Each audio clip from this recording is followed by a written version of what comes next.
Naaresto ng mga tauhan ng Pasay City Police Station ang dalawang babaeng sospek sa sinagwang drug bypass operation sa Apelo Cruz Street, Barangay 157, Zone 16, Pasay City. Kinilala ang mga sospek na sina alias Ava, 56 anyos, walang trabaho, at alias Lisa, 48 anyos, walang trabaho, at kapwa residente ng naturang barangay. Na-recover mula sa kanila ang 6 na heat-sealed transparent plastic sachet na naglalaman ng hinihinalang shabu na may timbang na humigit kumulang 5.2 gramo at may standard drug price na 35,360 pesos. Nakuha rin ng isang 500 peso bill na ginamit bilang bypass money at isang maliit na itim na pitaka.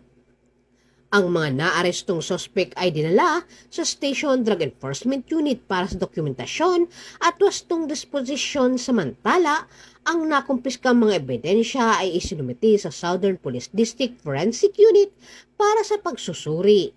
Kasalukuyang inihahanda ang kasong paglabag sa Republic Act 9165 o mas kilala bilang Comprehensive Dangerous Drug Act of 2002 na isasampa laban sa mga sospek sa Pasay City Prosecutor's Office sa pamamagitan ng inquest proceedings. Mula dito sa Camp Bagong Diwa, Bikutan, Taguig City, ako po ang inyong PNN correspondent, Patrolwoman Ivy Corporal, alagad ng batas, tagataguyod ng Balitang Pulis.